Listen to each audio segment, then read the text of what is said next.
कोटा में आज क्या कुछ हुआ, आप देखिए हमारे साथ। मुख्यमंत्री श्री भजन लाल शर्मा की पहल एवं चिकित्सा मंत्री श्री गजेंद्र सिंह खीवसर के मार्गदर्शन में प्रदेश में तंबाकू नियंत्रण के क्षेत्र में प्रभावी कदम उठाते हुए उल्लेखनीय उपलब्धियां अर्जित की जा रही हैं। इसी कड़ी में राष्ट्रीय तंबाकू नियंत्रण कार्यक्रम के अंतर्गत वर्ष 2024-25 में आयोजित गतिविधियों के आधार पर राजस्थान ने प्रथम स्थान प्राप्त किया है। इस उपलब्धि के लिए केंद्र सरकार की ओर से राजस्थान को बेस्ट परफॉर्मेंस अवार्ड से सम्मानित किया गया है।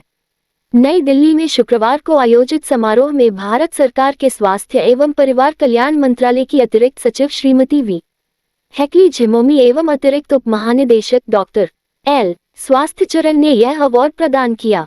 राष्ट्रीय तंबाकू नियंत्रण कार्यक्रम के राज्य नोडल अधिकारी doctor एसेन Dhaulpuriya, एएसपीओ Shri Narendra Singh, SPO doctor Zachariah Chauhan ने यह अवार्ड प्राप्त किया। चिकित्सा एवं स्वास्थ्य विभाग की प्रमुख शासन सचिव गायत्री राठौर ने इस उल्लेखनीय उपलब्धि के लिए तंबाकू नियंत्रण कार्यक्रम से जुड़े समस्त अधिकारियों एवं कार्मिकों को बधाई दी है। उन्होंने कहा है कि प्रदेश में 24 सितंबर 2024 को टोबैको फ्री यूथ कैंपेन 2.0 का शुभारंभ किया गया था। अभियान के तहत ग्राम स्तर तक व्यापक जन जागरूकता कार्यक्रम आयोजित किए। तंबाकू नियंत्रण अधिनियम के प्रावधानों के तहत प्रभावी एनफोर्समेंट गतिविधियों का आयोजन किया गया। इन गतिविधियों के परिणाम स्वरूप प्रदेश भर में तंबाकू नियंत्रण कार्यक्रम का सफलतापूर्वक संचालन हुआ है। निदेशक जनस्वास्थ्य डॉक्टर रवि प्रकाश शर्मा ने बताया कि तंबाकू मुक्त शिक्षण संस्थान के अंतर्गत 14,725 जागरूकता कार्यक्रम, 11,850 आईसी गतिविधियां, कोटपा 2003 की धारा 4 के अंतर्गत प्राधिकृत अधिकारियों के द्वारा 40,232 चालान कार्यवाही, धारा 6(1) के अंतर्गत 4,020 चालान कार्यवाही, धारा 6(ब) के अंतर्गत 1,123 चालान कार्यवाही की गई। साथ ही तंबाकू मुक्ति की दिशा में 15,765 व्यक्तियों की काउंसलिंग तथा 7,539 का उपचार किया गया। बोरखेड़ा थाना क्षेत्र में शुक्रवार को एक युवक ने अपने घर पर फांसी का फंदा लगाकर आत्महत्या करने का मामला सामने आया है। मामले में पुलिस ने फिलहाल मृत्यु दर्ज की है और जांच में जुट गई है। मृतक के पिता ने उनके पुत्र को सूदखोरों द्वारा परेशान करने आरोप लगाया है। पुलिस ने शव का पोस्टमार्टम करवाकर परिजनों को सौंप दिया। पुलिस को कमरे में एक सुसाइड नोट भी मिला है। एएसआई मोहम्मद हुसैन ने बताया कि सुबह 8:30 बजे सूचना मिली थी कि 179 देवाशीष सिटी के ब्लॉक नंबर 19 में रहने वाले दुष्यंत पांडे 32 पुत्र उमेश पांडे ने अपने कमरे में फांसी लगा ली है। इसके बाद पुलिस बल के साथ मौके पर पहुंचे और देखा कि दुष्यंत पंखे से लटक रहा था। परिजनों की मदद से उसे फंदे से नीचे उतरकर एमबीएस लेकर आए, जहां चिकित्सकों ने मृत घोषित किया।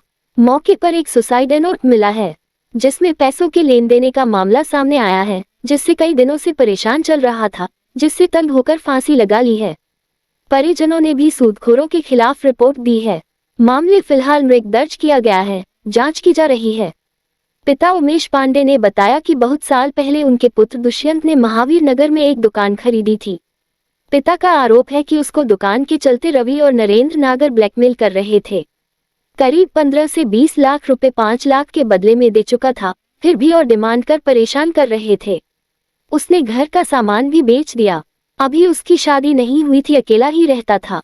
उन्होंने बताया कि कुछ समय पहले राजीव गांधी नगर में व्यापार के चलते शंकरलाल रायका से 3 लाख रुपए की राशि उधार ली थी, जिससे उसने 3 लाख के स्थान पर 14 लाख करके लाखेरी कोर्ट में केस कर दिया था और इसके बदले पुत्र का ब्लैक चेक लिया था, जिसमें शंकरलाल ने राम भगत के नाम से चेक में 11 लाख भरकर बेटे के खिलाफ भी लाखेरी कोर्ट में केस किया।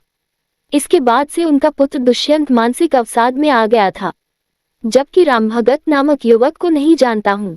उन्होंने बताया कि मामले में पुलिस जांच कर रही है और सारी सच्चाई सामने आ जाएगी। इनका कहना है मामले में फिलहाल मृत्यु दर्ज किया गया है। पिता की रिपोर्ट पर भी जांच की जा रही है। अनुसंधान के बाद जो भी दोषी होगा उसके खिलाफ कार्रवाई की जाएगी। देवेश भारद्वाज। एल शहर को हरा भरा, स्वच्छ और पर्यावरणीय दृष्टि से समृद्ध बनाने के लिए एक बड़े स्तर पर पौधारोपण अभियान की योजना तैयार की जा रही है। शुक्रवार को लोकसभा अध्यक्ष ओम बिरला की अध्यक्षता में जिला प्रशासन, नगर निगम, कोटा विकास प्राधिकरण (KDA) और वन विभाग के अधिकारियों की एक अहम बैठक आयोजित की गई। इस बैठक में पर्यावरणीय संरक्षण, मानसून सीजन की तैयारी और जनसहभागिता के साथ बड़े स्तर पर हरियाली बढ़ाने के लिए ठोस कार्ययोजना पर मंथन हुआ। बैठक में स्पीकर बिरला ने अधिकारियों कोटा शहर और आसपास के क्षेत्रों में आगामी मानसून सीजन के दौरान एक पेड़ मां के नाम अभियान के तहत 11 लाख पौधों के रोपण के लिए कार्ययोजना बनाने के निर्देश दिए। उन्होंने कहा कि पौधारोपण जैसे अभियानों की सफलता विभागीय समन्वय और सामाजिक सहभागिता पर निर्भर करती है। पौधारोपण जनांदोलन का रूप लेगा, तभी हम इस लक्ष्य को हासिल कर पाएंगे। सभी विभाग समन्वय के साथ कार्य करने और कोटा वासियों, स्कूल, कॉलेज, सामाजिक संगठनों को भी जोड़ने के निर्देश दिए। बिरला ने कहा कि पौधारोपण केवल औपचारिकता न होकर एक सार्थक और सतत अभियान हो, जिसकी मॉनिटरिंग भी सुनिश्चित की जाए। पौधों की देखरेख और उनकी स्थिति की मॉनिटरिंग के लिए तकनीक का उपयोग किया जाए। प्रत्येक पौधे का डेटा डिजिटल रूप से रिकॉर्ड किया जाएगा, ताकि उसकी वृद्धि और स्थिति की समीक्षा की जा सके।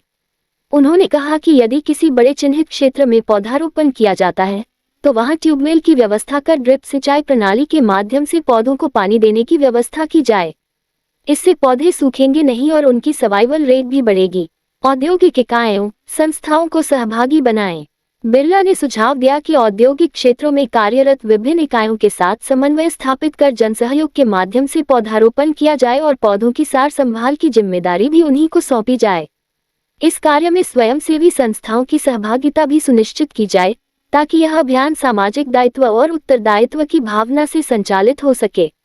किसानों को होगा निःशुल्क फलदार पौधों का वितरण। स्पीकर बिरला ने कहा कि शहर के साथ ग्रामीण अंचल में भी हरियाली बढ़े, इसके लिए किसानों को निःशुल्क फलदार पौधे वितरित किए जाएंगे, ताकि पर्यावरण संरक्षण के साथ साथ उन्हें आर्थिक रूप से भी लाभ मिल सके। उन्होंने कहा कि हमारा लक्ष्य केवल पौधे लगाना नहीं, बल्कि उन्हें संरक्षित कर कोटा को एक हरित और स्वच्छ शहर बनाना है। इसके लिए हम सबको लक्ष्य आधारित, योजनाबद्ध और सामूहिक प्रयास करने होंगे। बैठक में बिरला ने KDA और नगर निगम द्वारा प्रस्तावित विभिन्न शहरी विकास योजनाओं पर भी चर्चा की। उन्होंने किशोर सागर तालाब, चंबल गार्डन, दशहरा मैदान, संविधान पार्क तथा स्पोर्ट्स सिटी से जुड़ी परियोजनाओं की प्रगति पर फीडबैक लिया और आवश्यक दिशा निर्देश दिए। उन्होंने कहा कि नगर निगम क्षेत्र में अभी भी ऐसे अनेक स्थान हैं जहां जलभराव की समस्या बनी हुई है। इन क्षेत्रों को प्राथमिकता से चिन्हित कर समाधान सुनिश्चित किया जाए, ताकि आमजन को परेशानी न हो। इसके साथ ही बिरला ने श्मशान विकास से जुड़े कार्यों को गति देने और समयबद्धता के साथ पूर्ण करने के निर्देश दिए। इस रात की सुबह नहीं होती जब तक हाथ में उसकी गर्माहट नहीं होती। चाय का प्याला, अखबार साथ पुराना है, मिट्टी से जोड़ता है। खबरों की खुशबू से सारा घर महकता है। हर रंग में ढला कहानियों से किस्सों तक ले जाता है बेरोक टोक। देश के हर हिस्से तक ये हकीकत का आईना है। ख्वाबों को सच करके दिखाता है। दैनिक नवज्योति, आपके लिए, आपके साथ।